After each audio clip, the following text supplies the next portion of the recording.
Hello, good day, pals. My name is Afrina from LearninPal. In conjunction with World Mental Health Day, LearninPal will invite mentors to talk about mental well-being during these uncertain times, especially for school students. And today we are very, very lucky to have Miss Daphne Ng, a former national badminton player, and she holds master's degree in sports science, and currently she's pursuing PhD in sports science as well. So thank you very much, Ms. Daphne, for joining us today. So perhaps you would like to further introduce yourself and your experience as a former national badminton player. Thank you, Afrina. Thanks for having me today. Yes, so I love sports. I love sports since I'm really, really young. And I'm glad that I had the opportunity to actually grow with sports, learn about sports, and still learning about sports because it's just so beneficial and something that really bring a lot of happiness to me, which I hope that I can also bring happiness to you through sports. Definitely. Yes. Okay, so we want to talk about how sports can actually help students' physical and emotional well-being. So, can you share with us your experience in, teaching these students to balance their physical and mental well-being through sports? Yeah, so I think the benefits of sports is undeniable, and I think that almost everyone knows about it, but making it happen or making it a routine, there are still a lot hasn't put it into practice. That's why we have, I think Malaysia is one of the highest rated or quite on a high rate of inactive nation. Yeah, so sports actually can help you to feel better. Why? Because when you sweat, there's this chemical that boosts your mood, and also it makes you happier. And the best thing is actually it helps you to distract yourself from what is bothering you and your mind. So everybody somehow or other, especially with this pandemic, I think we kind of sometimes overthink, over worried, and also then that's where stress comes in, and it can also create anxiety disorder, and of course more serious mental health illness occur after that. So it's kind of like accumulative, and it is important to actually take care of our mental health just like our physical health.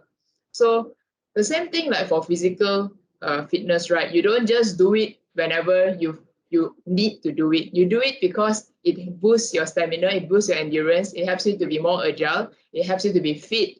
So the same thing with our mental. We have to do something to take care of it every day because it takes time to actually build that mental fitness. You've done several classes on LearninPal, right?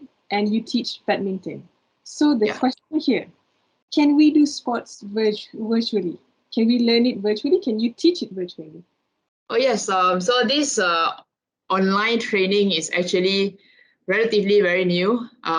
I just discovered it last year, and we have been providing a lot of online workouts, coaching badminton online to adults and students. It was pretty challenging in the beginning because I think the acceptance of sports, it has to be done on ground, it has to be done face to face, it has to be done physically. What is online? It's like, I mean, people are kind of like aware that we have been seated the whole day in front of the screen, and yet doing sports is still virtually. But there are actually a lot of things that you can actually learn from online training or through badminton online, which the angle on our focus that students can get is actually quite different from physical training. So you see, like, I mean, online studying or school online, right, is quite different from badminton online or even sports online. The difference is when you are attending school, you are seated right in front of the screen, you don't move much, and you are on a sedentary lifestyle kind of mode. But with sports, it is still conducted through online, but you're actually moving because the coach will be sharing with you what is the right technique, what is the right tactic, where you can actually learn and improve in your sports as well. So it's a physical training, which you are doing it on your own. And it's actually quite good because you do a lot of reflection.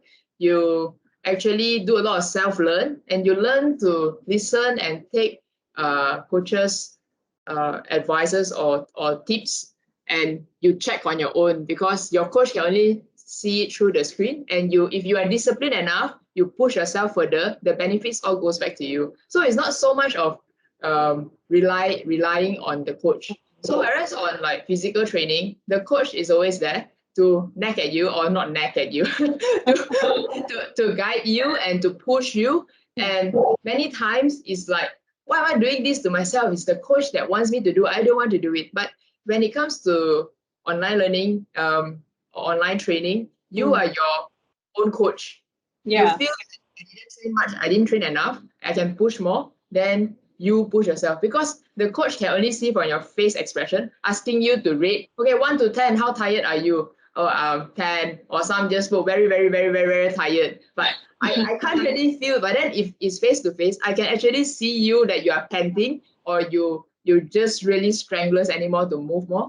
So when it comes to online training, it actually teaches us to be more independent, more, I think the motivation to train comes from internally rather than extrinsic motivation, like your parents pushing you to train, or the coaches, or your teammates. So it's a lot of internal reflection and desire as well.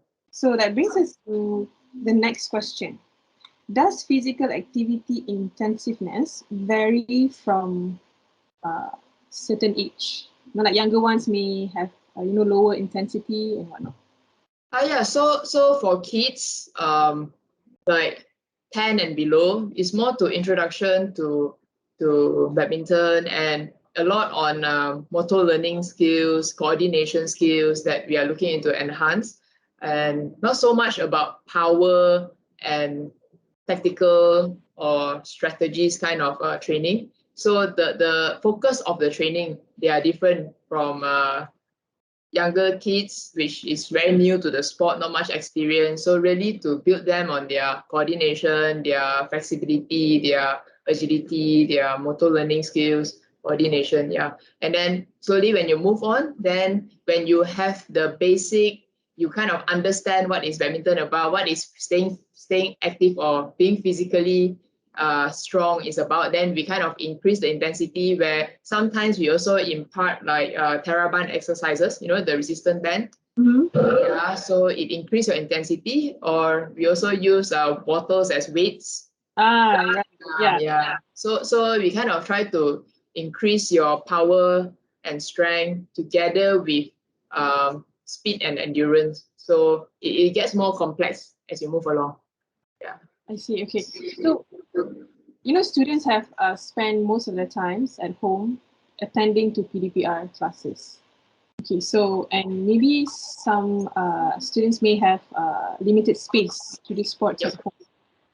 Say they live in a small apartment, and now that everyone chooses to do physical activities at home, so with that limited space, how do you advise these young ones to keep physically active with such restraint? Yeah, so I think from the previous session that I've conducted with LearninPal, I think the biggest space that we have ever done is just a space of a yoga mat. So it's basically just not a really small space, which you can actually, I can bring you through stretching exercises, on the spot, dynamic stretching, and also badminton steps and techniques with the small area of space. Yeah, so of course, it's best if you can have a really big space, because a lot of court coverage to do. But then the least that you can also train, you can focus on speed, reaction, and also explosive training with that small little space. And it actually takes time to actually build it. It's not like today you do, tomorrow you get, it really takes time to grow, to learn, and to improve yourself in that area. The students may say, I have very limited space. Mind lah, I do sports later lah. Yeah, and then it's like, it's not safe. Then you just neglect it. Yeah. So actually, just right in front of the screen, also you can do a lot of stretching, a lot of stretches, instead of not doing anything and being at the same position really like for a long time. It's very damaging. Yeah. So maybe some of us may have how to say hard time or stressing out over things, and we can't really tell that we are stressing about something, maybe about homework and stuff.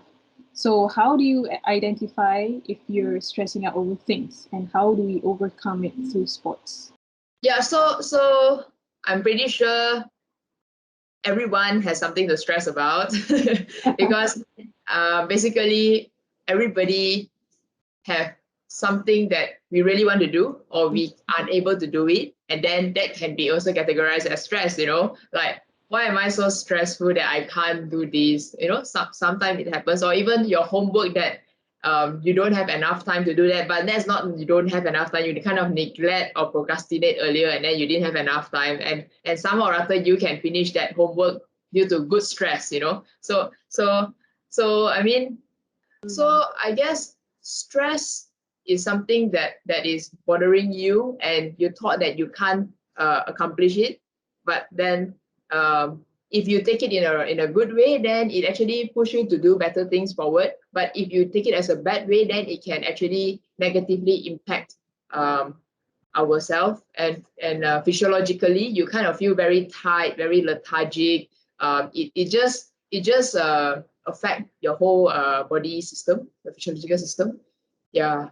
So that's the direct impact that you can feel from stress. Whereas like from worries, it's more of tackling your mind.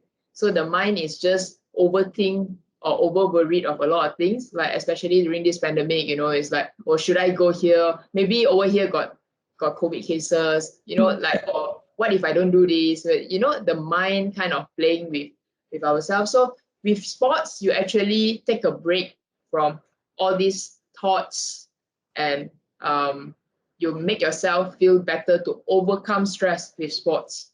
Yeah, so it's like, for example, like running is like meditation in motion.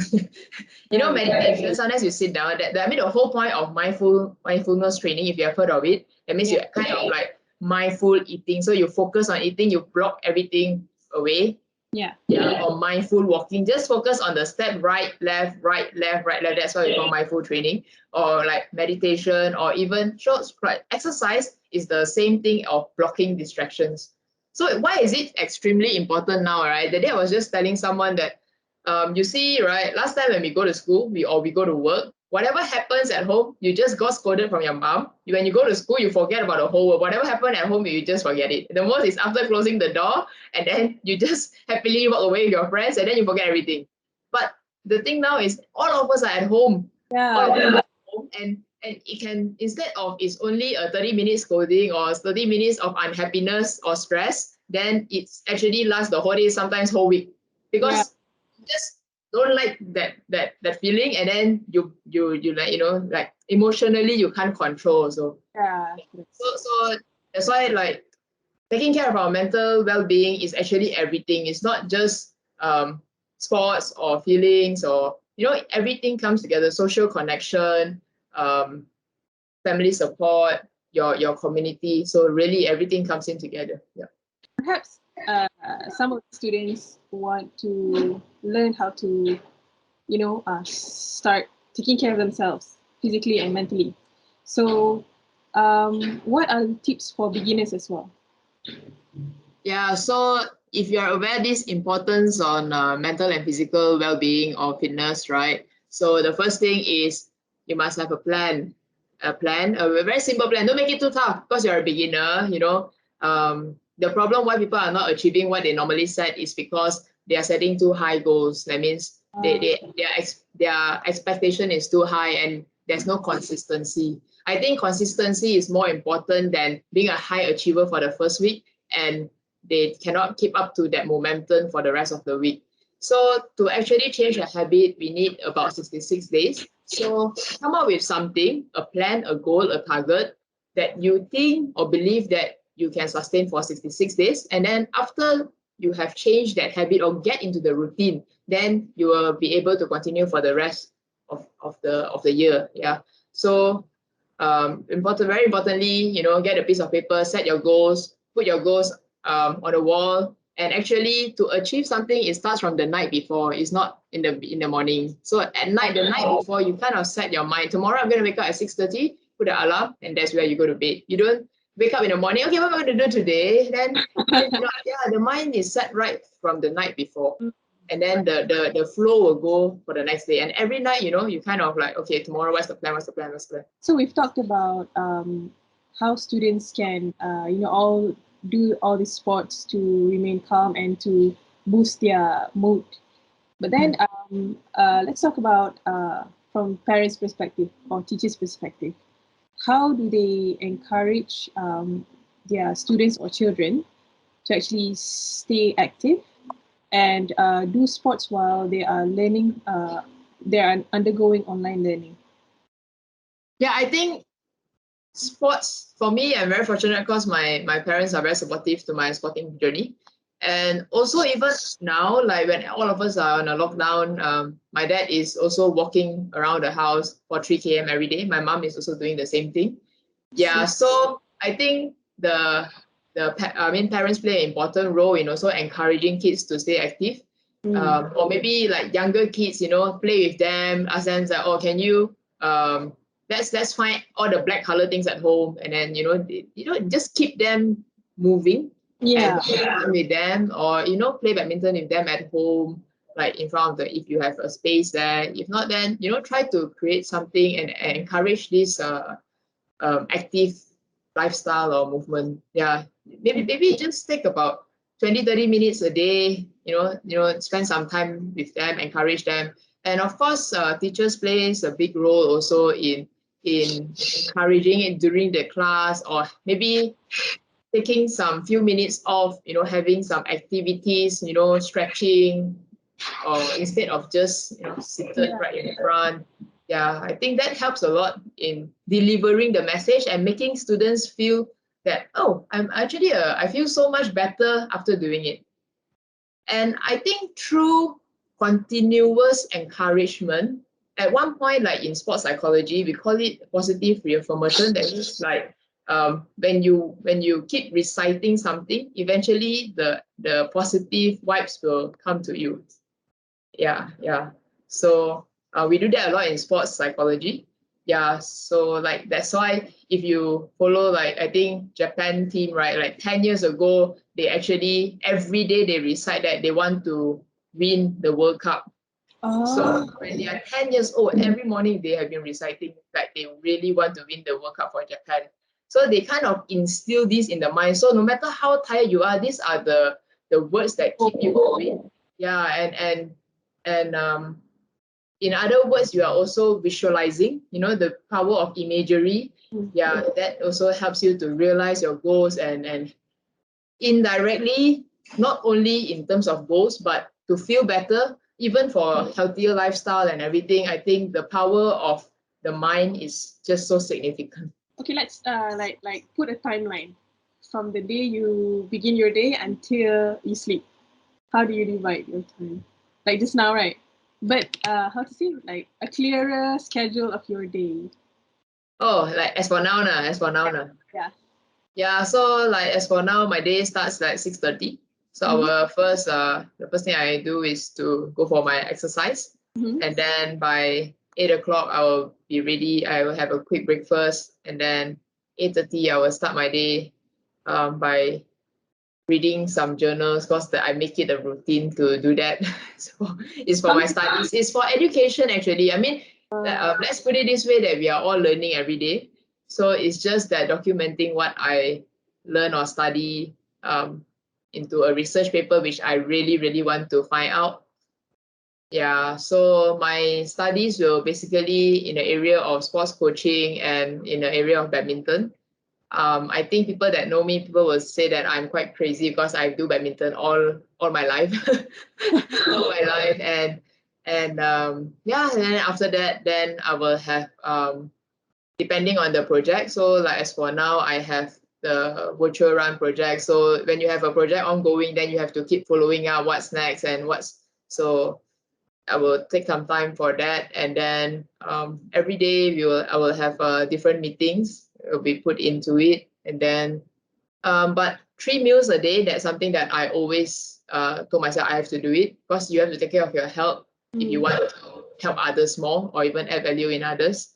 And why am I still staying in sports despite I have some other opportunities, is because I always believe in the benefits of sport and how much sports can help a person to live healthier and better, and they can achieve more when they are healthy. Yeah. So yep. And then after that, in the afternoon, I will have my online classes. Yeah. Badminton classes. Yeah. And then after 6:30, then I will have my rest time till at night. So once the school open, right, would you actually continue with online or virtual trainings? Yeah. So I always believe that online training is actually an additional training. It will not replace on ground, but it is a supplement to physical training.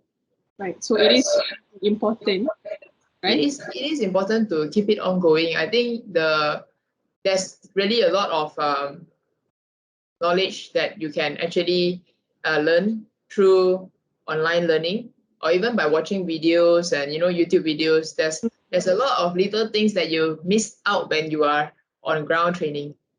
So thank you, Ms. Daphne, for joining us today, and also for the very, very useful tips that students, also parents, can use to encourage their children to get more active while they're undergoing online learning from home.